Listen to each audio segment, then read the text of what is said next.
Welcome to टिपॉन group of school unit 4 chapter number 12 ખનિજ પોષણ માં આપણે ધ્યાનમાં લેવાના છે આજના ટોપિક વનસ્પતિ રાખનું પૃથક્કરણ, આવશ્યક તત્વો, પોષક તત્વોનું વર્ગીકરણ.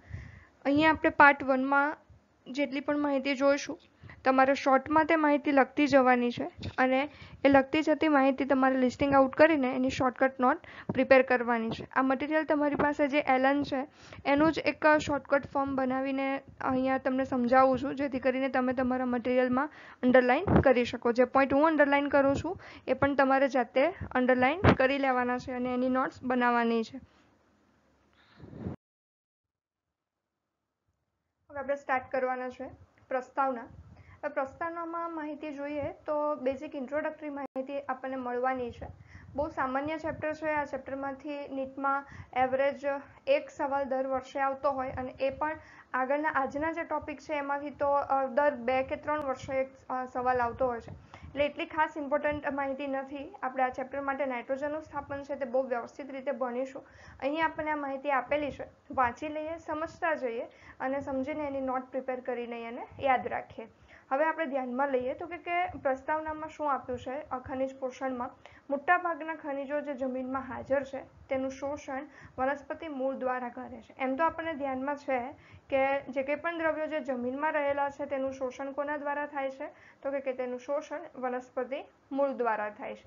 છતાં આપણા માટે એક MCQ બની જશે કે જમીનમાં રહેલા પોષક દ્રવ્યો છે તેનું શોષણ કોના દ્વારા થાય છે તો કે વનસ્પતિના મૂળ દ્વારા થાય છે. 60 થી વધુ પ્રકારના ખનિજ તત્વો જુદી જુદી વનસ્પતિમાં જોવા મળ્યા છે. 60 થી વધારે પ્રકારના ખનિજ તત્વો જુદી જુદી વનસ્પતિમાં જોવા મળ્યા છે. જે વનસ્પતિમાં જોવા મળતા તત્વો છે તેનું પૃથક્કરણ રાખના પૃથક્કરણ પરથી કરી શકાય. અહીં રાખનું પૃથક્કરણ એ ટોપિક આપણા માટે નવો નથી. આપણે ધ્યાનમાં લઈ ગયા છે ચેપ્ટર નંબર 9 ની અંદર કે કેવી રીતે રાખનું પૃથક્કરણ કરવામાં આવે છે તે. ચેપ્ટર નંબર 9 ને જો હું તમને યાદ કરાવું તો તમને ધ્યાનમાં હશે કે આપણે કોઈ પણ પદાર્થ લઈએ છીએ, એ પદાર્થને આપણે સંપૂર્ણ ફ્લેમ આપીને સળગાવી દઈએ છીએ. હવે આ જે સળગેલો પદાર્થ છે, આ સળગેલા પદાર્થને આપણે વે કરીએ છીએ અને એ જે વજન છે એ આપણે જે તે પદાર્થનું શુષ્ક વજન કહેવાય. અને એ શુષ્ક પદાર્થમાંથી હવે આપણે તમે સિમ્પલ જુઓ કે જે પદાર્થો વરાળ સ્વરૂપે વાતાવરણમાં નીકળી જવાના હતા એ વરાળ સ્વરૂપમાં જતા રહ્યા હશે, જેને ત્યાં એક ચોક્કસ પ્રકારની પદ્ધતિ દ્વારા મેળવી લેવામાં આવે. જે રાખ બચી છે જેમ કે કેલ્શિયમ છે, મેગ્નેશિયમ છે, ફોસ્ફરસ છે કે જેની વાયુ સ્વરૂપમાં કોઈ રૂપાંતરણ નથી થતું. આથી આ જે લક્ષણ છે એ લક્ષણ આપણને એની રાખમાં જોવા મળે છે. તો કે અહીંયા આપણે ધ્યાનમાં લેવાના છે કે વનસ્પતિના રાખના પૃથક્કરણમાં કયા કયા પદાર્થો મળે તો કે આ પ્રકારની પદ્ધતિ એ કયા પ્રકારના તત્વો કેટલી માત્રામાં વનસ્પતિમાં છે તે ચકાસણી માટે મહત્વના છે. ઇમ્પોર્ટન્ટ એક આપણો MCQ બનશે.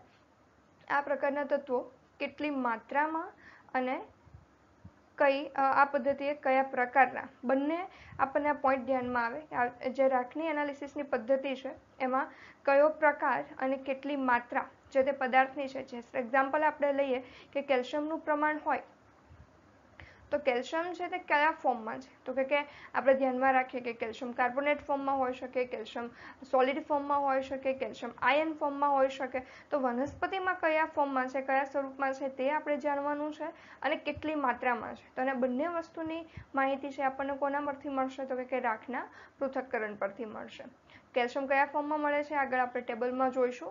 આ હેતુ માટે તાજી વનસ્પતિ કે વનસ્પતિના ભાગને 70 થી 80 ડિગ્રી સેલ્સિયસ તાપમાને ગરમ કરવાનું છે. હવે 70 થી 80 ડિગ્રી સેલ્સિયસ તાપમાને તમે ગરમ કરો એટલે તમને ધ્યાનમાં છે કે વરાળ છે તે ઓલમોસ્ટ બાષ્પીભવન થઈને નીકળી જશે અને ઘન પદાર્થો બચી રહેશે અને એની સાથે વાયુ પણ નીકળી જશે. આ તાપમાન 1 થી 2 દિવસ ગરમ કરવામાં આવે છે. શું કામ ડાયરેક્ટ 100 નથી લેતા? કારણ કે 100 નથી લેતા એનું રીઝન છે કે પદાર્થ સળગી જશે તો માત્ર ને માત્ર કાર્બન જ બચશે, બીજું કંઈ નહીં બચે. એટલે એ પદાર્થને 70 થી 80 ડિગ્રી સેલ્સિયસ ગરમ કરવામાં આવે છે 1 થી 2 દિવસ સુધી, જેથી કરીને જે પ્રવાહીકૃત પદાર્થો છે એ બાષ્પીભૂત થઈ જાય અને બાકીના પદાર્થો છે તે આપણે ડ્રાય ફોર્મમાં, સૂકા પ્રમાણમાં, સૂકા સ્વરૂપમાં આપણને મળી રહે. આ કારણે વનસ્પતિ ભાગોમાં રહેલું સંપૂર્ણ પાણી બાષ્પીભવન પામે અને આ વનસ્પતિનું શુષ્ક વજન મળે છે. સપોઝ કે આપણે એક્ઝામ્પલ લઈએ કે માનો 1 કિલો કોઈ વોટરી મટીરિયલ છે, જેમ કે 1 કિલો તરબૂચ છે, તો એ તરબૂચને તમે 70 થી 80 ડિગ્રી સેલ્સિયસ તાપમાને ગરમ કરો તો 1 કિલોમાંથી નિયર અબાઉટ આપણે કહીએ તો આપણને લગભગ 8 થી 9 ગ્રામ માત્ર વજન બચે છે, બાકીનું બધું જે છે તે બાષ્પીભૂત થઈ જાય છે। તો સીધી વાત છે 8 થી 9 ગ્રામ બચે છે એ શું છે તો કે વનસ્પતિના ઘન પદાર્થો અથવા તો વનસ્પતિનો અથવા તો તરબૂચનો શુષ્ક વજન। એટલે આપણને જે ઘન પદાર્થો છે, ઘન દ્રવ્યો છે તે આપણને 8 થી 9 ગ્રામમાં જોવા મળશે અને આમાંથી જ આપણે એનાલિસિસ કરીશું અને આપણને જે તે પદાર્થ કેટલા પ્રમાણમાં અને કયા સ્વરૂપમાં છે તે મળી રહેશે। વનસ્પતિના શુષ્ક ભાગોમાં અકાર્બનિક દ્રવ્યોનું પૃથ્થકરણ કરવા માટે શુષ્ક નમૂનાને 600 ડિગ્રી સેલ્સિયસ તાપમાને ફર્નેસ ભઠ્ઠીમાં ગરમ કરાય છે। અકાર્બનિક પદાર્થોનું પૃથ્થકરણ કરવા માટે શુષ્ક નમૂનાને હવે આપણી પાસે જે શુષ્ક નમૂનો આવ્યો એમાં અકાર્બનિક પદાર્થનું ત્યાં અનુમાન કરવા માટે 600 ડિગ્રી સેલ્સિયસ તાપમાન આપણે એને આપીએ, જેના કારણે શું થવાનું છે તો કે પાણી છે, CO2 છે, SO2 છે, હાઇડ્રોજન આયન, એમોનિયમ આયન આપણે કહીએ કે એમોનિયા કહીએ વગેરે વાતાવરણમાં બાષ્પની રીતે ગુમાવાઈ જાય અને વધેલા ભાગને વનસ્પતિની રાખ કે પ્લાન્ટ એશ કહેવામાં આવે। શું કહેવામાં આવશે? વનસ્પતિની રાખ કે પ્લાન્ટ એશ। તો આખી આ 3 પોઈન્ટની સમરીમાં આપણે એક વસ્તુ ધ્યાનમાં લઈએ તો કે 3 સ્ટેપ છે। સૌથી પહેલા વનસ્પતિના જે ભાગો છે તેને 70 થી 80 ડિગ્રી સેલ્સિયસ તાપમાને 1 થી 2 દિવસ ગરમ કરવામાં આવશે એટલે આપણને શુષ્ક વજન મળશે અને શુષ્ક નમૂના છે એને 600 ડિગ્રી સેલ્સિયસ તાપમાને ફરી ગરમ કરવામાં આવે છે કે જેની અંદર માત્ર ને માત્ર કાર્બનિક પદાર્થો રહેશે। અકાર્બનિક પદાર્થો જે આપણને જોવા મળે છે એ કયા ફોર્મમાં તો કે આયન ફોર્મમાં આવી જશે અથવા તો વાયુરૂપ પદાર્થો છે તેમાંથી નિકાલ પામીને આપણી પાસે એક રાખ બચશે તેને પ્લાન્ટ એશ કહેવાય। હવે તો કે આ પ્લાન્ટ એશનું એનાલિસિસ કરીએ તો આપણને નેક્સ્ટ મુદ્દો મળે છે તો કે આવશ્યક તત્વો કયા પદાર્થો વનસ્પતિને જે આવશ્યક છે એ આપણને વનસ્પતિના એક રાખની અંદર મળી આવશે। એવું જ કહી શકાય ને કે વનસ્પતિને સળગાવી નાખીએ અને સળગાવી નાખ્યા પછી જે બચ્યું છે એ વનસ્પતિની રાખ છે અને એને જે જોઈતું હશે એ જ એની રાખમાં મળી રહેશે। તો કે લગભગ 70 પ્રકારના તત્વો વનસ્પતિ દેહમાં જોવા મળે છે, જેમાંના 17 તત્વોને આવશ્યક તત્વો કહેવાય છે। તમારે નોટ ડાઉન કરી લેવાનું છે આ પોઈન્ટ। લગભગ 60 પ્રકારના તત્વો વનસ્પતિ દેહમાં જોવા મળે છે અને એમાંથી 17 પ્રકારના તત્વો આવશ્યક પ્રકારના હોય। આવશ્યક એટલે શું તો કે વનસ્પતિ પોતે જાતે એક તો ઉત્પન્ન ન કરી શકતી હોય, એને બહારથી લેવા જ પડે, એક એને એ આવશ્યક તત્વ તરીકે ગણી શકાય। જેમ કે કયા આવશ્યક તત્વો છે? કાર્બન છે, હાઇડ્રોજન છે, oxygen, nitrogen, potassium, sulphur, calcium, iron, manganese, phosphorus, copper, manganese, અહીંયા મેગ્નેશિયમ લઈશું આપણે, boron, chlorine, zinc, molybdenum, nickel. ફરી રિપીટ કરી જાઉં છું। Carbon, hydrogen, oxygen, nitrogen, potassium, sulphur, calcium, iron, magnesium, phosphorus, copper, manganese, boron, chlorine, zinc, molybdenum અને nickel. અહીંયા આટલા જે પદાર્થો જે છે તેને આવશ્યક તત્વો તરીકે ગણી શકાય। તમારે આની એક શોર્ટકટ કી પ્રિપેર કરી લેવાની છે। જો તમને શોર્ટકટ કી પ્રિપેર કરતા નહીં ફાવે તો આપણે જે નીટના એના ગ્રુપ બનેલા છે એમાં મેસેજ છોડજો તો હું તમને શોર્ટકટ કી સેન્ડ કરીશ, કારણ કે હું શોર્ટકટ કી સેન્ડ કરીશ એ તમારે ગોખવી પડશે અને તમે જાતે બનાવેલી હશે તો તમને સરળતાથી યાદ રહી જશે। એટલે બને તો જાતે બનાવજો કયા 17 આવશ્યક તત્વો છે તે। જેમ કે હું તમને એક્ઝામ્પલ આપી શકું, ચોંક, CHONK, ચોંક, ફેકાસ, ચોંક, ફેકાસ શેમાં તો કે મગ PCUમાં, ચોંક, ફેકાસ, મગ PCUમાં। કઈ રીતે તો કે મનબિકલ ઝીમોની, મનબિકલ ઝીમોની, ચોંક ફેકાસ, ચોંક ફેકાસ મગ PCUમાં, મનબિકલ ઝીમોની। કોણે તો કે મનબિકલ ઝીમોનીએ ચોંક ફેકાસ, મનબિકલ ઝીમોનીએ ચોંક ફેકાસ ક્યાં તો કે મગ PCUમાં। આ મેં તમને બનાવીને આપી લાઈવ જે તમે જોઈ તે, તો તમે કોઈ બી રીતે આને આડાવડા ગોઠવીને તમારી જાતે એની શોર્ટકટ કી બનાવી શકો, અને જો એમ જ યાદ રહી જાય તો એના માટે કોઈ પ્રયત્ન કરવાની જરૂર નથી. નેક્સ્ટ આપણે જોઈએ અપવાદ રૂપે સ્તર સિવાય કેટલાક આવશ્યક તત્વો તે લાભ કરતા તત્વો જેવા કે સોડિયમ, સિલિકોન, સેલેનિયમ અને કોબાલ્ટ. અહીં આપણે ધ્યાનમાં રાખીએ અપવાદ રૂપે સ્તર સિવાયના કેટલાક આવશ્યક તત્વો જેને કહીએ છીએ સોડિયમ, સિલિકોન, સિલેનિયમ અને કોબાલ્ટ. આપણે કહી શકીએ અપવાદ રૂપે સ્તર સિવાયના આવશ્યકતા શું છે, તો કે પ્રમાણ અને લાક્ષણિકતા ઘણી ઓછી પણ એમાં અપવાદ લાક્ષણિકતા જોવા મળે છે. અને મુખ્ય જે આપણે 17 જોયા તે આગળ ફ્રન્ટ પેજમાં. હવે અહીંયા 17 આવશ્યક તત્વોમાં ધ્યાનમાં લઈએ તો કાર્બન, હાઇડ્રોજન, ઓક્સિજન એ વાયુરૂપ છે, ગેસિયસ ફોર્મ છે, એટલે એને હવામાંથી મેળવાય છે. જમીનમાં CO2 અને પાણી એ આયન રૂપમાં હોતા નથી. આથી આપણે આ તત્વોને બિન પોષક તત્વો કે બિન આવશ્યક તત્વો તરીકે ઓળખી શકીએ. એક એક પોઈન્ટ તમારો MCQ બનતો જશે, ધ્યાનમાં લેજો. જમીનમાં CO2 અને H2O એ આયન રૂપમાં નથી હોતા, એટલા માટે થઈને આ તત્વોને બિન આવશ્યક પોષક તત્વો કે બિન આવશ્યક તત્વો તરીકે ઓળખી શકાય. કોને કોને? તો કે કાર્બન, હાઇડ્રોજન, ઓક્સિજન ડાયરેક્ટ વાતાવરણમાંથી મળવાના છે, વનસ્પતિ મેળવી લેશે. CO2 અને H2O એ પણ આયન રૂપમાં નથી હોતા, વનસ્પતિ ઇનડાયરેક્ટ મૂળ દ્વારા શોષણ કરશે અને CO2 નું વાતાવરણમાંથી મેળવી લેશે. એટલે ખરેખર આ તત્વોને કેવા કહેવામાં આવશે? બિન આવશ્યક તત્વો. બીજા બધા જ ખનિજ પોષક તત્વો કહે છે. બીજા બધા જ ને શું કહેવામાં આવશે? ખનિજ પોષક તત્વો. એક બહુ ધ્યાનથી જ્યારે તમે આ વિડીયો સાંભળશો અને તમારી પાસે જે નોટ્સ છે વાંચશો તો તમને સિમ્પલી આ સેન્ટેન્સો સમજાઈ જશે કે 17 આવશ્યક તત્વોમાંનું કાર્બન, હાઇડ્રોજન, ઓક્સિજન એ હવામાંથી મળે છે અને જમીનમાં CO2 અને H2O એ આયન રૂપમાં હોતા નથી. આયન રૂપમાં નથી, આટલી આને બિન આવશ્યક તત્વો તરીકે ઓળખાય. અને બાકીના બીજા બધા જે છે તે ખનિજ પોષક તત્વો. શું કામ ખનિજ પોષક તત્વો? તો કે જમીનમાંથી મળે છે એટલા માટે. તો એક વસ્તુ આપણે ત્યાં ફિક્સ કરી શકીએ, જમીનમાંથી મળતા પોષક તત્વોને શું કહીશું? બીજા ખનિજ તત્વો જે જમીનમાંથી મળે છે. તો કે આવશ્યકતાના માપદંડ શું છે? અર્નોન વૈજ્ઞાનિકનું નામ છે, ઘણી બધી વખત એક્ઝામમાં પૂછાઈ ગયું છે. અર્નોનના માપદંડ અનુસાર આવશ્યક ખનિજ તત્વો એટલે શું? ચોપડીમાં પણ આપણને આપ્યું છે, ટેક્સ્ટબુકમાં તમે ભણી ગયા છો, તમને ધ્યાનમાં હશે કે અર્નોનના માપદંડ અનુસાર આવશ્યક ખનિજ તત્વો એટલે શું? તો કે આવશ્યક ખનિજ તત્વો એ બધી જ વનસ્પતિઓની સામાન્ય વૃદ્ધિ, પ્રજનન માટે ખૂબ જરૂરી છે. બધી જ વનસ્પતિ, શબ્દ ધ્યાનમાં રાખીએ, બધી જ વનસ્પતિની વૃદ્ધિ, બધી જ વનસ્પતિની પ્રજનન ક્રિયા માટે જરૂરી છે. તેની ગેરહાજરીમાં વનસ્પતિ પોતાનું જીવનચક્ર પૂર્ણ કરી શકતી નથી. આ પોઈન્ટ આપણા માટે નવો નથી, ટેક્સ્ટબુકમાં આપ્યો છે, તમે ભણી ગયા છો. વનસ્પતિમાં આવશ્યક તત્વોની જરૂરિયાત એક ચોક્કસ પ્રકારની હોવી જોઈએ. તેની ગેરહાજરીમાં અન્ય કોઈ તત્વથી ચલાવી શકાય નહીં.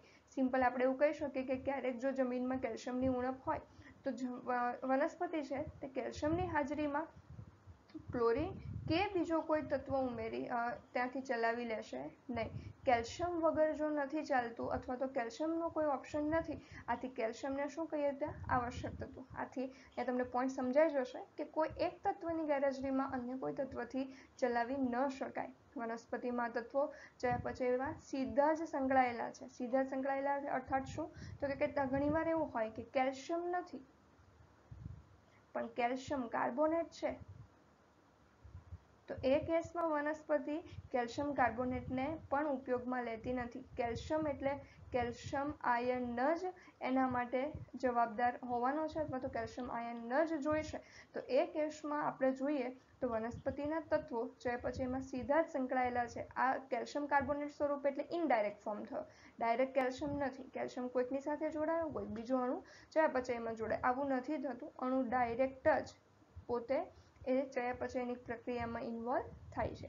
વનસ્પતિની ખનિજ જરૂરિયાતો ચકાસવા માટેની પદ્ધતિ 1860માં જુલિયસ વોન સેચ જર્મન વનસ્પતિશાસ્ત્રી છે, એમ પહેલી વખત એમણે પ્રયોગ કર્યો જેમાં જોયું કે વનસ્પતિને જમીનની બહાર પણ નિર્ધારિત કરેલા પોષણ દ્રાવણમાં ઉછેરવામાં આવે છે. કઈ રીતે?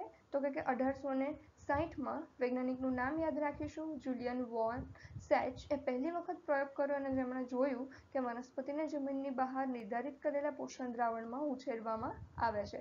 તો ત્યાં શું કરશે ખરેખર પોષણ દ્રાવણમાં ઉછેરવા માટે? તો કે થોડું અહીંયા એક્ઝામ્પલમાં ધ્યાન આપજો. બોર્ડ નથી આપણી પાસે, આપણી લિમિટેશન છે, પણ હું સમજાવવાનો પૂરો પ્રયત્ન કરીશ. સપોઝ કે આપણી પાસે તમે વિચારો કે કોઈ એક વનસ્પતિ છે, એ વનસ્પતિના ગ્રોથ માટે કેલ્શિયમ, મેગ્નેશિયમ, ક્લોરીન આ ત્રણ વસ્તુ જે છે તે 0.1 મિલીગ્રામ જોઈએ છે. જે જમીનમાંથી આખા દિવસમાં એ વનસ્પતિ કેલ્શિયમ, મેગ્નેશિયમ, ક્લોરીનને 0.1 મિલીગ્રામનું શોષણ કરે છે. જ્યારે બીજું આપણે લઈએ સલ્ફર, કોબાલ્ટ, સોડિયમ, આનું એ 0.2 મિલીગ્રામ શોષણ કરે છે. આ જસ્ટ એક્ઝામ્પલ છે, એટલે આંકડાને તમે ગોખવી નહીં લેતા 0.1 મિલીગ્રામ કે 2 મિલીગ્રામ. હવે આ વનસ્પતિ મારી પાસે કોઈ પણ, આપણે અત્યારે નામ કોઈ વનસ્પતિનું નથી લેતા, કોઈ XYZ વનસ્પતિ છે આપણી પાસે. હવે આ વનસ્પતિને મારે ઉગાડવી છે, પણ મારી પાસે જમીન નથી, તો હું શું કરીશ? તો કે મને એટલી ખબર છે કે આ વનસ્પતિને ઉગવા માટે એક દિવસમાં કેલ્શિયમ, મેગ્નેશિયમ અને ક્લોરીન કેટલું જોઈએ છે? 0.1 મિલીગ્રામ જોઈએ છે. સલ્ફર, કોબાલ્ટ અને સોડિયમ કેટલું જોઈએ છે? 0.2 મિલીગ્રામ જોઈએ છે. તો મારે એ વનસ્પતિનું જે ગ્રોથ છે 5 દિવસમાં મને ખબર છે કે તે થોડું ગ્રો થઈ જશે. એટલે હવે હું શું કરીશ? કેલ્શિયમ, મેગ્નેશિયમ, ક્લોરીન 5 ગુણ્યા 0.5 એટલે મારા માટે કેટલું થવાનું છે? 0.5 મિલીગ્રામ. સલ્ફર, કોબાલ્ટ અને સોડિયમ 5 ગુણ્યા 0.2 એટલે કેટલું થશે? 0.1 મિલીગ્રામ. આ બંનેને હું આ બીકરમાં નાખી દઈશ. હવે તો કે આ બીકરમાં નાખ્યું એટલે આ તો પ્રવાહી થયું. તો આ પ્રવાહીની સાથે હું અંદર સાથે શું નાખીશ? તો કે જેલ. જેલી ચોકલેટ આપણને ખબર છે. શું છે જેલી ચોકલેટમાં? તો કે જેલ છે, શર્કરા છે અને કલર છે. તો અર્ધઘન હોય ને, ક્યારેક કોઈની પાસે ઘરે અત્યારે જેલી ચોકલેટ હોય તો જેલી ચોકલેટમાં પીન કે કોઈ પણ અણીવાળી વસ્તુ ખૂપાવીને જોજો, અને નહીં હોય તો ગમે ત્યારે અથવા તો ઇરેઝરમાં જોવાનો પ્રયત્ન કરો. ઇરેઝરમાં તમને ખબર જ છે કે તમે ખૂપાવો છો તે વસ્તુ એમ જ ઊભી રહેશે. તો એક્ઝેક્ટ એના જેવી ત્યાં ઇફેક્ટ આવે છે. એટલે શું થશે? હું 0.5 મિલીગ્રામ છે તે કેલ્શિયમ, મેગ્નેશિયમ, ક્લોરીન નાખી દઈશ અને 1 મિલીગ્રામ, અહીંયા 2 મિલીગ્રામ જે છે એના આધારે 1 મિલીગ્રામ છે તે સલ્ફર, કોબાલ્ટ, સોડિયમ નાખી દઈશ અને અંદર હું થોડું જેલ નાખી દઈશ. એટલે શું થશે મારી પાસે? આ જે પ્રવાહી આવશે તે અર્ધઘન પ્રવાહી બનશે. અને આ અર્ધઘન પ્રવાહીની અંદર હું મારો આ XYZ નામનો જે છોડ છે નાનો એવો, એને હું આ બીકરની અંદર મૂકી દઈશ અને એ બીકરને હું ઢાંકી દઈશ, જેથી કરીને બીજા કોઈ બાહ્ય કીટક કે બીજી કોઈ નુકસાનકારક બેક્ટેરિયા કે વાયરસ એના પર ન લાગી જાય. હવે વનસ્પતિને ગ્રો થવા માટે એવરેજલી 20 થી 22 ડિગ્રી સેલ્સિયસ તાપમાન છે તે ઇમ્પોર્ટન્ટ હોય. તો આપણે એસી ચેમ્બર બનાવીને અથવા તો કોઈ કૃત્રિમ રીતે 20 થી 22 ડિગ્રી સેલ્સિયસ તાપમાન જ્યારે ત્યાં આ ચેમ્બરને મૂકીને, ત્યાં બીકરને મૂકીને વનસ્પતિને ગ્રો થવા દઈએ, ઉગવા દઈએ, તો એ વનસ્પતિ જમીન વગર પણ ઉગી જશે. આ પદ્ધતિ જે છે એમાં આપણે જેલ નાખ્યું એટલે પેશી સંવર્ધન પદ્ધતિ કહેવાય. જો જેલ ન નાખીએ, 0.5 મિલીગ્રામ આ મિશ્રણ અને 1 મિલીગ્રામ આ મિશ્રણ નાખીને પાણી નાખીએ, તો પાણીની ઉપર વનસ્પતિ ઉગાડવાની પદ્ધતિ, જેને આપણે કહીએ છીએ જલ સંવર્ધન ઉછેર પદ્ધતિ. હોપફુલી છેલ્લું સેન્ટેન્સ બધાને સારી રીતે સમજાઈ ગયું હશે. વનસ્પતિને ભૂમિ સિવાય બહાર પોષણ દ્રાવણમાં ઉછેરવાની પદ્ધતિને જલ સંવર્ધન પદ્ધતિ કહેવાય. ઇંગ્લિશમાં એને કહેવામાં આવશે હાઇડ્રોપોનિક્સ. આ પદ્ધતિ વડે આવશ્યક તત્વોને ઓળખાય છે અને તેના કાર્ય અને તેની ઉણપથી અસરોનો અભ્યાસ કરી શકાય. હવે આગળનું એક્ઝામ્પલ તમે ધ્યાનમાં રાખો તો તમને ખબર છે કે માનો કે એકમાં કેલ્શિયમ જે છે એ 0.1 મિલીગ્રામ આપણે નાખવાના હતા, પણ જો કેલ્શિયમ હું ન નાખું, બાકીનું બધું એઝ ઇટ ઇઝ નાખી દઉં, અને જો હું કેલ્શિયમ ન નાખું તો જે કેલ્શિયમની ઉણપથી જે રોગ છે એ આપણને વનસ્પતિના પર્ણ પર એની કોઈક અસર દેખાશે કે એના ફળ પર દેખાશે. જેમ કે આપણે વિચારીએ કે કેલ્શિયમ પેક્ટેટ વનસ્પતિના કોષોની બંધારણીય રચનામાં જોવા મળે છે, તો કેલ્શિયમની ઉણપના કારણે બની શકે કે વનસ્પતિના કોષોની વચ્ચે આ જે સ્થૂલન થવાનું છે અથવા તો ત્યાં કેલ્શિયમ પેક્ટેટની તકતી બનવાની છે એ નહીં બને, તો વનસ્પતિના પર્ણનો આકાર હોવો જોઈએ એવો બનશે નહીં. તો આપણને એટલું ખબર પડી કે વનસ્પતિમાં કેલ્શિયમ છે તે કેલ્શિયમ પેક્ટેટ સ્વરૂપે ત્યાં બંધારણમાં જોવા મળે છે. તો આપણે કહી શકીએ કે કેલ્શિયમનું કામ આ છે. સેમ એવી રીતે આપણને ખબર નથી કંઈ કે Feનું કામ શું છે, તો શું કરવાનું, બાકીની બધી વસ્તુ અંદર નાખવાની, Fe નહીં નાખવાનું, એટલે આપણને Feનું કામ ખબર પડી જશે. જસ્ટ આપણે એક એક્ઝામ્પલ લઈએ. માનો કે તમે કોઈ એક રૂમમાં એન્ટર થાવ છો અને એ રૂમમાં 10 પંખા અને 5 ટ્યુબલાઇટ છે. હવે તમે 10 પંખા છે, 10 ફેન અને 5 છે તે ટ્યુબલાઇટ છે. તમે ફર્સ્ટ ટાઈમ એ રૂમમાં એન્ટર થયા છો અને તમને એવું કહેવામાં આવે છે કે જ્યારે કોઈ ગેસ્ટ અંદર એન્ટર થાય ત્યારે તમારે ફરજિયાતપણે 3જા નંબરનો પંખો અને 1લા નંબરની ટ્યુબલાઇટ ઓન કરવાની છે. તો તમને ખબર કેવી રીતે પડશે કે 3જા નંબરનો ફેન છે તે કઈ સ્વિચથી ચાલુ થાય છે અને 1લા નંબરની ટ્યુબલાઇટ કઈ સ્વિચથી ચાલુ થાય છે? શું કરવું પડશે તમારે? આખા સ્વિચ બોર્ડને તમે ઓબ્ઝર્વ કરો, બધી સ્વિચોને 1 બાય 1 પહેલાં તો બધી સ્વિચ ઓન કરી દો. હવે તમે પહેલી સ્વિચને બંધ કરો એટલે તમને ખબર પડશે કે પહેલી ટ્યુબલાઇટ બંધ થઈ. બીજી સ્વિચને બંધ કરો એટલે તમને ખબર પડશે બીજી ટ્યુબલાઇટ બંધ થઈ. તો અહીંયા તમે સ્વિચને બંધ કરી એટલે તમને ખબર પડી કે ઓકે, સ્વિચ નંબર 1 છે તે ટ્યુબલાઇટ નંબર 1 માટે કામ કરે છે. તો એક્ઝેક્ટ ત્યાં શું થવાનું છે અહીંયા, તો કે ઘણા બધા દ્રવ્યો છે, એ દ્રવ્યોને એકને કાઢી નાખો.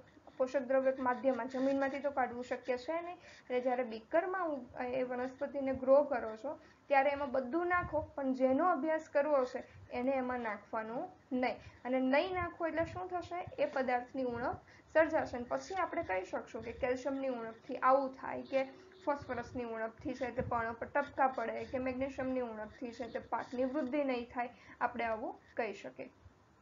તો આગળ જોઈએ, પોષક માધ્યમમાં પૂરતી વનસ્પતિ વૃદ્ધિ માટે પૂરતા પ્રમાણમાં ઓક્સિજન મળવો જરૂરી છે. જળ સંવર્ધન ઉછેર પદ્ધતિને આજે શાકભાજી જેવા કે ટામેટા, બીજવિહીન કાકડી અને કોબીજ જેવા લીલા પાંદડાવાળા શાકભાજીને વ્યાપારિક ધોરણે સફળતાપૂર્વક અપનાવવામાં આવી છે. આપણે ઘણી બધી વખત કહેતા હોઈએ કે કોઈ પાકની અંદર વિટામિન એનું પ્રમાણ વધારે છે. શું કામ? તો કે એ જે પાક જે જગ્યા પર ઉછેરવામાં આવ્યો છે ત્યાં વિટામિન એનું પ્રમાણ એવરેજલી વધારે રાખવામાં આવ્યું છે પોષક દ્રવ્ય માધ્યમની અંદર જ.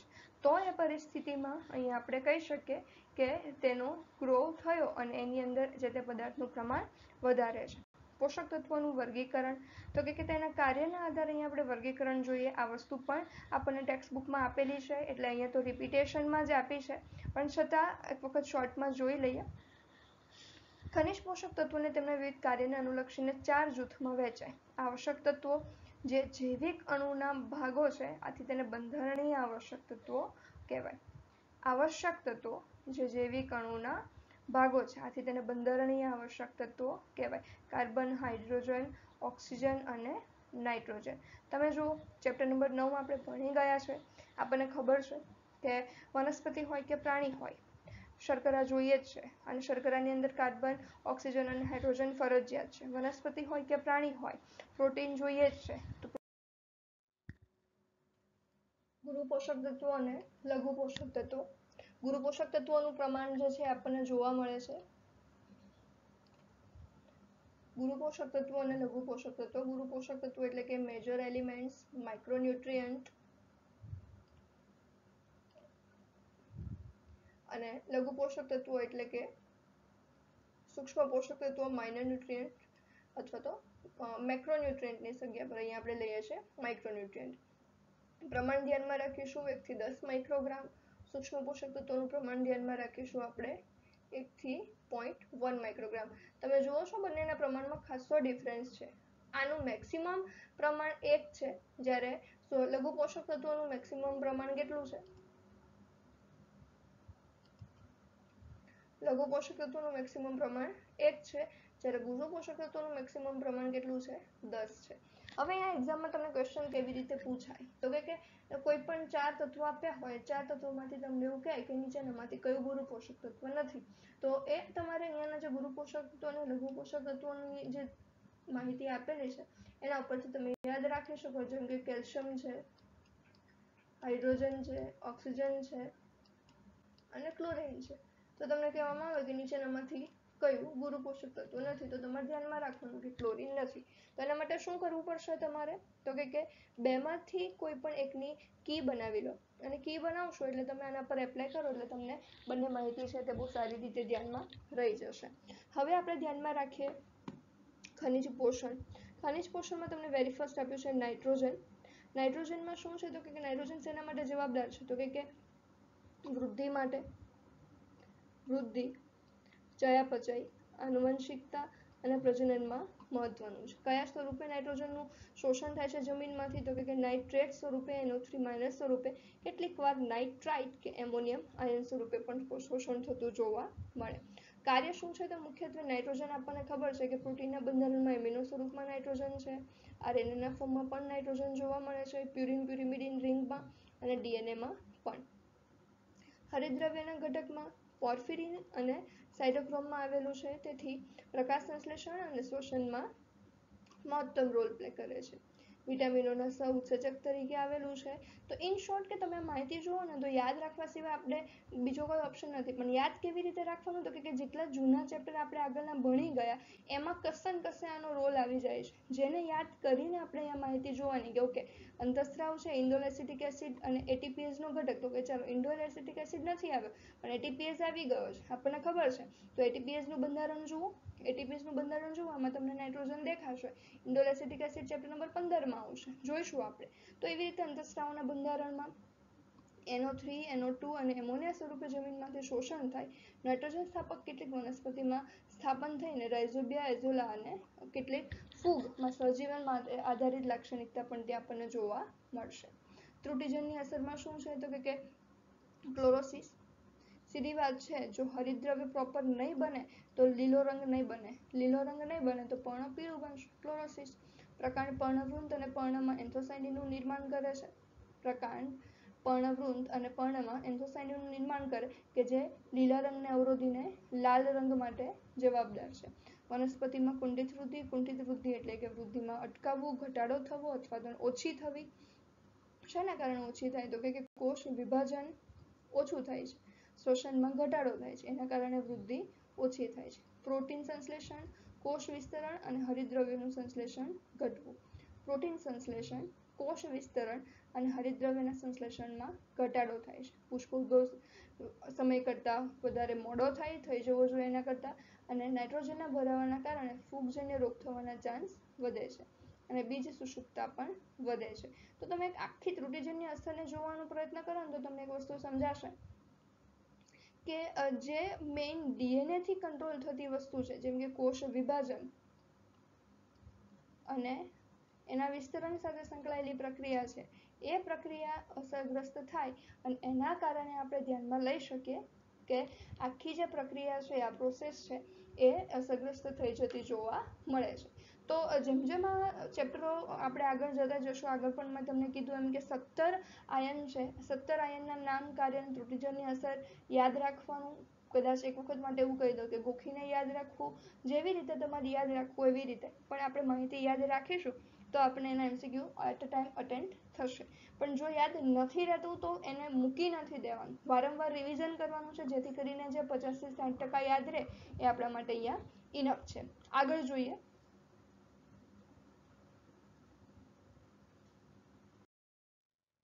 સલ્ફર. સલ્ફરની અંદર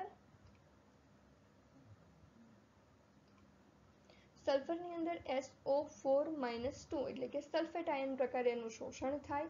કઈ કઈ જગ્યા પર એનો ઉપયોગ થાય છે તો કે સલ્ફર સિસ્ટીન અને સિસ્ટાઇન અને મિથિયોનિન અને મિથિયોનાઇન એના એમિનો એસિડની અંદર સલ્ફર છે તેનો મુખ્યત્વે ભાગ ભજવે છે. આ એક ઇમ્પોર્ટન્ટ પોઈન્ટ છે. સિસ્ટીન અને સિસ્ટાઇન, મિથિયોનાઇન એમિનો એસિડના બંધારણની અંદર કયો અણુ હોય તો કે સલ્ફર અણુ હોય. આવું આ એક્ઝામમાં પૂછાય છે. જૂના સિલેબસનો આ પોઈન્ટ છે, એમ તો ડિટેલ આપણે બુકમાં આપેલી છે.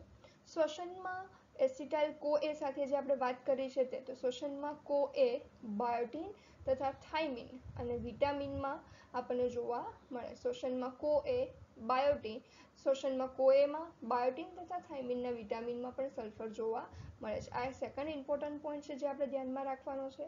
શ્વસનમાં CoAમાં બાયોટીન અને થાઇમિન જે વિટામિન છે એની અંદર સલ્ફર જોવા મળે છે. બહુ ઓછા વિટામિન હોય છે કે જેની અંદર આયનો હોય, એમાંના આ બે વિટામિન છે, બાયોટીન અને થાઇમિન. પ્રોટીનની ગોઠવણીમાં તો આપણને ખબર જ છે, ડાયસલ્ફાઇડ બંધ. ઉત્સેચકની સક્રિય સ્થાન માટે ઇફિહાઇડ્રાઇલ, ઉત્સેચકની સક્રિય સ્થાન માટે ઇફિહાઇડ્રિલ સ્વરૂપે એ જોવા મળશે. ઉત્સેચકોના સક્રિયકરણ માટેના નામ છે, યાદ જ રાખવાના છે, બંધારણમાં આપણે પડવાની જરૂર નથી, નહીં તો પછી અહીંયા કેમિસ્ટ્રી ચાલુ થઈ જશે જેનું કોઈ કામ નથી. અહીંયા આપણે તેલ, હરિતદ્રવ્ય વગેરેના સંશ્લેષણમાં મહત્વનો ભાગ ભજવે છે. આ ફેરોડોક્સિનનો એક ભાગ છે, ધ્યાનમાં રાખીશું, ફેરોડોક્સિનનો એક ભાગ. અને મૂળ ગંડિકાના નિર્માણ સાથે પણ સલ્ફર જોડાયેલું છે. હવે જો આટલા ભાગ સાથે જોડાયેલું છે, આ બધાને સલ્ફર ન મળે તો આ બધી ત્રુટિજન્ય અસર અહીંયા આપણે દેખાવાની છે. તો કે જોઈએ, યુવાન પર્ણમાં ક્લોરોસિસ જે એન્થોસાયનિન ધરાવે છે. દ્રઢકના વિકાસના પરિણામે પ્રકાંડ તથા મૂળ કાષ્ઠીય બને છે. સામાન્ય રીતે આપણે ધ્યાનમાં રાખીએ તો કે દ્રઢકના વિકાસના પરિણામે પ્રકાંડ તથા મૂળ કાષ્ઠીય બને છે. પર્ણની ટોચ તથા કિનારીઓ અંદરની તરફ વલણ પામે છે, જેને ટી યેલો ડિઝીઝ કહેવામાં આવે. ધ્યાનમાં રાખજો, ટી યેલો ડિઝીઝ. પર્ણની ટોચ તથા કિનારી અંદરની તરફ વળી જાય. કોષ વિભાજન ઘટે છે અને ફળના ઉદ્ભવને અસર કરે છે. કોષ વિભાજન ઘટે છે અને ફળના ઉદ્ભવને અસર કરે છે. નેક્સ્ટ આપણને આપ્યું છે ફોસ્ફરસ. ફોસ્ફરસ કયા ફોર્મમાં? તો કે H2PO4 અને HPO4-2 આર્થોફોસ્ફેટ અને એનાયન પ્રકારે, બેમાંથી કોઈ પણ પ્રકારે હોઈ શકે. MCQમાં આપણને આ પણ પૂછાય હા, કે ફોસ્ફરસ કયા સ્વરૂપે, સલ્ફર કયા સ્વરૂપે. ફોસ્ફરસ આપણને ખબર છે કે બીજે કશે નહીં તો પ્રોટીનમાં તો છે ને છે જ. ફોસ્ફરસ આયન ઇનડાયરેક્ટ રીતે કામમાં, કેમ તો કે કેવી રીતે કાર્યરત હશે?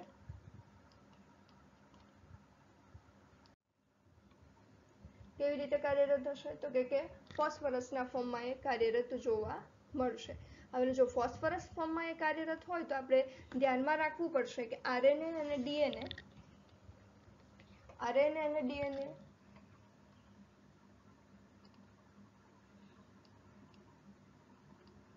આનુવંશિકતા, ફોસ્ફોલિપિડ, NADP પણ આપણે જોયું છે. એટીપીમાં એ મહત્વનો ભાગ ભજવે છે. ત્યાં પ્રકાશ સંશ્લેષણ, NADP પ્રોટીન સંશ્લેષણ ની અંદર પણ કાર્યરત છે. ઓક્સિડેશન, રિડક્શન પ્રક્રિયામાં, ચરબીના ચયાપચયમાં, મૂળ પર્ણોની વૃદ્ધિ તથા વિકાસમાં અને બીજના નિર્માણ અને પાકની ઉત્પાદકતામાં વધારો. કેમ મૂળ અને પર્ણોના વૃદ્ધિના વિકાસમાં? તો કે જો ફોસ્ફરસ છે, જો આ 3 પોઈન્ટ ત્યાં વધારે કાર્યરત છે તો જ મૂળની વૃદ્ધિ કે વનસ્પતિની વૃદ્ધિ થવાની છે. જો આ મેઇન 3 પોઈન્ટ જ ત્યાં અસરગ્રસ્ત થઈ જશે તો ઇનડાયરેક્ટ મૂળની વૃદ્ધિ નહીં થાય. મૂળની વૃદ્ધિ નહીં થાય તો પાકની વૃદ્ધિ નહીં થાય. પાકની વૃદ્ધિ નહીં થાય તો છેવટે વનસ્પતિ ત્યાં કેટલીક અનિયમિતતાઓનો ભોગ બનશે. ઉષ્મા શોષક અને ઉષ્માક્ષેપક પ્રક્રિયામાં પણ મહત્વનું છે. લક્ષણ શું છે?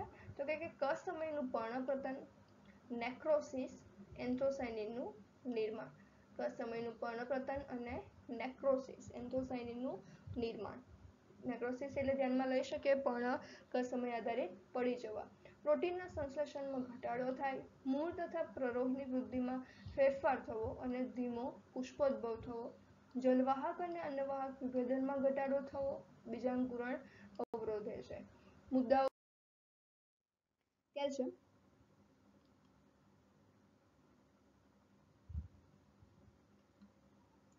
તો કેલ્શિયમ માટે આપણે ધ્યાનમાં લઈએ તો કેલ્શિયમ CaA પ્લસ આયન ફોર્મમાં આપણને જોવા મળે છે. કેલ્શિયમ પ્લસ 2 આયન ફોર્મમાં આપણને જોવા મળે છે. હવે કેલ્શિયમ આપણે પેક્ટેટની હું તમને ઓલરેડી એક્ઝામ્પલ આપી ચૂકી છું એટલે તમને ધ્યાનમાં હશે જ કે કેલ્શિયમ પેક્ટેટમાં કઈ રીતે લાક્ષણિકતા આપણને ત્યાં જોવા મળશે. તો કે આંતરિક મજબૂતાઈ માટેનું મહત્વનું છે, કારણ કે કેલ્શિયમ મધ્ય પટલિકાઓ, કેલ્શિયમ મધ્ય પટલિકાઓ અગત્યનો ઘટક છે. શું કામ અગત્યનો ઘટક છે? કેલ્શિયમ પેક્ટેટ દિવાલમાં જોવા મળે છે અને દિવાલ જો પ્રોપર નહીં બને તો આખી રચના પ્રોપર બનશે નહીં. જીવપટલની પારગમ્યતા કેલ્શિયમ પટલ દ્વારા જળવાઈ રહે છે. જીવપટલ એટલે અહીંયા વાત થઈ કોની?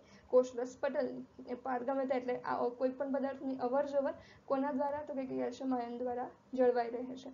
ત્રાકતંતુના નિર્માણ તથા રંગસૂત્રની રચનામાં સ્થિરતા પૂરી પાડે છે. ત્રાકતંતુનું નિર્માણ તથા રંગસૂત્રની રચનામાં પણ સ્થિરતા પૂરી પાડે છે. આ સેન્ટેન્સ કોણ આપ્યું છે? હેવિટે 1963માં. ડિટોક્સિફિકેશન એટલે કે ઝેરી અસર ઘટાડવી. એને ઓક્ઝેલો એસિટિક એસિડનું કેલ્શિયમ ઓક્ઝેલેટમાં સોડિયમ અને પોટેશિયમ આયન સ્વરૂપે કન્વર્ટ કરવા માટે પણ કેલ્શિયમ જરૂરી છે. ફોસ્ફોલાઇપેઝ, ફોસ્ફરસ અને લિપિડનું જે સંયુક્ત ઉત્સેચક છે ફોસ્ફોલાઇપેઝ, આર્જિનિન કાઇનેઝ, એટીપીએસ, એમાઇલેઝ જેવા ઉત્સેચકોના સક્રિયકરણ માટે, વર્ધનશીલ અને વિભેદિત પેશીના ઉપયોગ માટે. આ પોઈન્ટ આપણા માટે વધારે ઇમ્પોર્ટન્ટ છે અને પહેલો પોઈન્ટ આપણા માટે વધારે ઇમ્પોર્ટન્ટ છે. બાકીના બધા એક વખત આપણે વાંચીએ પણ આ બે પોઈન્ટને આપણે ખાસ ધ્યાનમાં રાખવાના છે. તો કેલ્શિયમ નથી તો શું થશે? તો કે વિકસતા અગ્રભાગોનું વિઘટન થઈ જશે.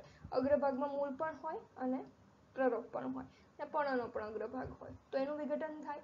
અનિયમિત કોષ વિભાજન થાય. વર્ધનશીલ પેશી મૃત્યુ પામે.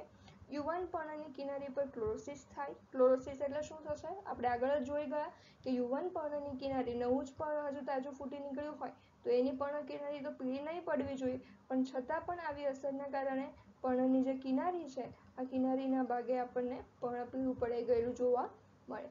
પુષ્પ પતન થાય. પુષ્પ ખરી પડે. નેક્રોસિસ થાય. પર્ણ પતન થઈ શકે અને રંગસૂત્રમાં અનિયમિતતા આવી શકે. ત્યારબાદ આપણે લેવાનું છે મોલિબ્ડેનમ. મોલિબ્ડેનમ આયન ફોર્મમાં આપણે ધ્યાનમાં રાખવાનું છે MoO4-2 મોલિબ્ડેનમ ઓક્સાઇડ. નાઇટ્રોજન ચયાપચયમાં નાઇટ્રેટ રિડક્ટેસ અને નાઇટ્રોજેનેઝના પ્રોસ્થેટિક સમૂહમાં ભાગ ભજવે છે. ટેનિનના સંશ્લેષણની પ્રક્રિયામાં પણ મહત્વનું છે. આપણા માટે આ પોઈન્ટ મહત્વનો છે. નાઇટ્રોજન ચયાપચયમાં નાઇટ્રેટ રિડક્ટેસ અને નાઇટ્રોજેનેઝના પ્રોસ્થેટિક સમૂહમાં ભાગ ભજવે છે. આંતરશિરીય ક્લોરોસિસ. આંતરશિરીય ક્લોરોસિસ ઉદાહરણ તરીકે લીંબુ જોવા મળે. લીંબુના વનસ્પતિમાં વૃક્ષમાં જોવા મળે છે. ફ્લાવરમાં ચાબુક જેવી પૂંછનું નિર્માણ. મતલબ એક ભાગ વિકસી જશે એક ભાગ ટૂંકો રહેશે. કોની ઉણપના કારણે? મોલિબ્ડેનમની ઉણપના કારણે. અને પુષ્પોદ્ભવને અવરોધે છે.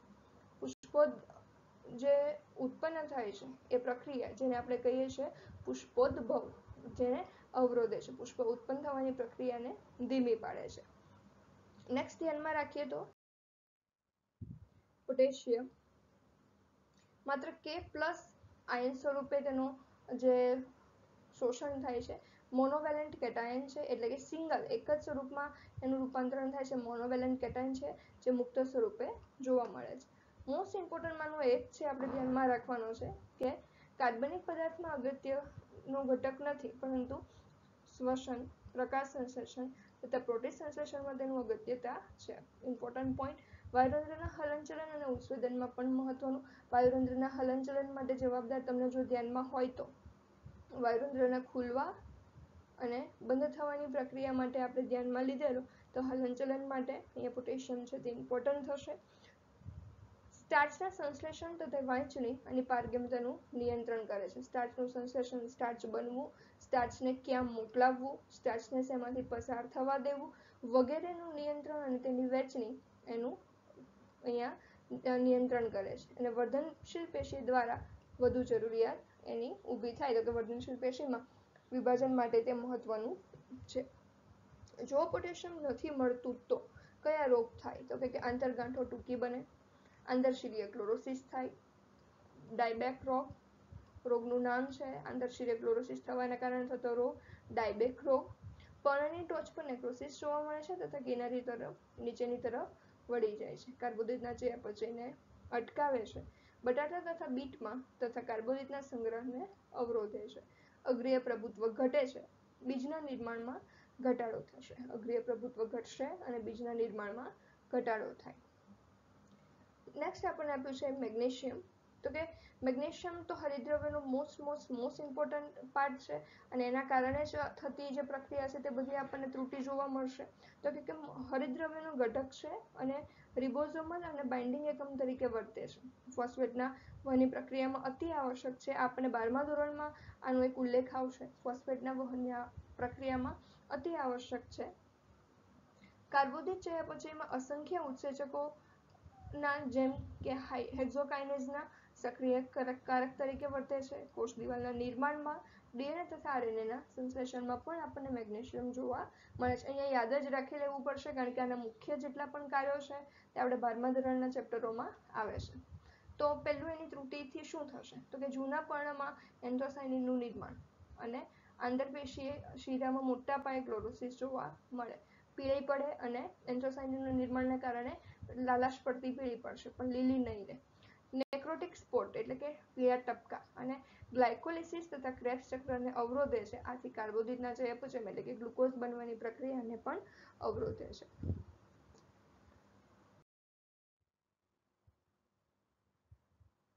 નેક્સ્ટ આપણે ધ્યાનમાં લઈએ આયન. Fe+ પ્રકારે શોષણ થાય છે જે સક્રિય કારક છે. Fe+ પ્રકારે જે શોષણ થાય છે સક્રિય કારક છે. આયન ફોર્મ છે તો આપણે ધ્યાનમાં રાખીએ એસિડિક ભૂમિમાંથી શોષણ કરે છે કારણ કે દ્રાવ્ય સ્વરૂપે હોય છે આયન. સાઇટોક્રોમ આ મોસ્ટ ઇમ્પોર્ટન્ટ પોઈન્ટ છે. સાઇટોક્રોમ પેરોક્સિડેઝ કેટાલેઝ માટે આયન પોર્ફિરિન પ્રોટીન તરીકે વર્તે છે. ETS ચક્ર જૈવિક નાઇટ્રોજન સ્થાપન તથા ફેરોડોક્સિનમાં પણ અગત્યનું છે. હરિતદ્રવ્યના સંશ્લેષણમાં મહત્વનો ભાગ ભજવે છે. શ્વસનના એકોટિનેઝ ઉત્સેચકમાં આવશ્યક છે. નહીં હોય તો શું થશે ક્લોરોસિસ થશે. પર્ણમાં ઝડપી એક વિભાજન થશે અને પર્ણ વધારે પીળા પડે. આથી નવા પર્ણમાં પ્રક્રિયા ખાસ જોવા મળે છે. શોષણને અવરોધે હરિતકણોનું છૂટું પડવું એની લાક્ષણિકતા છે. નેક્સ્ટ આપ્યું છે આપણને મેંગેનીઝ Mn+2 પ્રકારે મેંગેનીઝનું શોષણ થાય છે. મેંગેનીઝ એ અસંખ્ય ઉત્સેચકોના સક્રિય કારક તરીકે વર્તે છે જેમ કે નાઇટ્રેટ રિડક્ટેઝ, હાઇડ્રોક્સિલ એમિનેઝ રિડક્ટેઝ, ડિકાર્બોક્સિલ ડિનાઇટ્રોજિનેઝ. પ્રકાશ સંશ્લેષણમાં પાણીના જળ વિભાજન તથા ઓક્સિજનને છૂટા પાડવાનું મહત્વનું કાર્ય કરે છે. ધ્યાનમાં આપણે રાખવા જેવો મુદ્દો હરિતદ્રવ્ય તથા IAA ઇન્ડોલ એસિટિક એસિડનું નિર્માણ પણ કરે છે અને સ્વાસ્થ્ય ચયાપચયકારક દ્રવ્ય છે. ત્રુટિથી શું થશે તેની ત્રુટિથી પર્ણમાં ક્લોરોટિક તથા નેક્રોટિક ટપકા જોવા મળે છે. ક્લોરોટિક એટલે કે આપણે ધ્યાનમાં લઈએ કે પીળા અને નેક્રોટિક એટલે કે જ્યારે ખરી પડવાના પર્ણના જે ટપકા ઘેરા રંગના હોય છે એ ટપકા જોવા મળે છે. હરિતદ્રવ્ય તથા સ્ટાર્ચ એ પ્લાસ્ટિડમાંથી દૂર થાય છે. હરિતદ્રવ્ય અને સ્ટાર્ચ એ ક્યાં શું થશે એનું તો કે પ્લાસ્ટિડમાંથી દૂર થશે. હરિતદ્રવ્ય તથા સ્ટાર્ચ એ પ્લાસ્ટિડમાંથી દૂર થાય છે. વટાણામાં માર્સપોટ અને ઓટમાં ગ્રેસ્પિક નામનો રોગ થઈ શકે. ઓટ એ શું છે તો કે ઘઉંની એક પ્રજાતિ છે કે જેમાં ગ્રેસ્પિક નામનો રોગ થઈ શકે. યુવાન તથા વૃદ્ધ પર્ણમાં ક્લોરોસિસ થાય. યુવાન તથા વૃદ્ધ પર્ણમાં ક્લોરોસિસ થાય. આજે આપણે અહીંયા સુધી જોઈએ.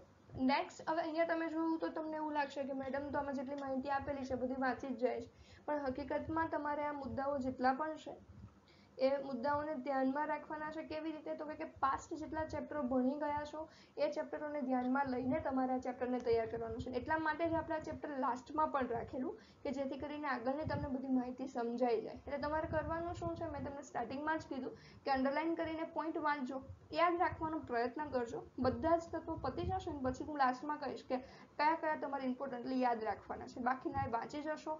ટેમ્પરરીલી આપણે થોડુંક લર્ન કરવાનો પ્રયત્ન કરીએ તો ચાલશે. જેવી આ માહિતી પતશે, આ ચેપ્ટર પતશે એટલે આપણે જે ડિસ્ક્રિપ્ટિવ પાર્ટ આવશે તેમાં તમને બધી એક્સપ્લેનેશન મળી જશે. પણ આ પાર્ટમાં યાદ રાખવા સિવાય આપણી પાસે કોઈ ઓપ્શન છે નહીં. કારણ કે જો આ બધા મુદ્દા હું તમને ડિટેલમાં સમજાવીશ તો આખા ચેપ્ટર પાછા નીકળી જશે જેનો સમય આપણી પાસે નથી. આથી આ જેવું તમને આ વિડીયો મળવાની સાથે તમારે આની ઉપર વર્કઆઉટ કરીને વાંચવાનું સ્ટાર્ટ કરી દેવાનું છે. ચેપ્ટર પતશે એટલે હું તમને આને રિલેટેડ એક વર્કશીટ પણ મોકલાવીશ જે તમારે પેપરમાં જોઈને અથવા તો પેમ્પલેટમાંથી જોઈને તમે જાતે સોલ્વ કરીને પણ તૈયાર કરી શકો. અને જો તમારી પાસે હોય તો જે દિવસે જ્યાં ટોપિક ચાલે ત્યાં સુધીના સોલ્વ કરો તો પણ બેટર છે. ઓકે, તો આવતીકાલે નેક્સ્ટ આ તત્વો સાથે આગળ વધીશું. ત્યાં સુધીમાં તમારે તમારી પાસે એલએનનું પેમ્પલેટ છે તેની સાથે ક્રોસ વેરીફાઈ કરીને માહિતી જરા ધ્યાનમાં લેતી જવાની છે. Okay, thank you.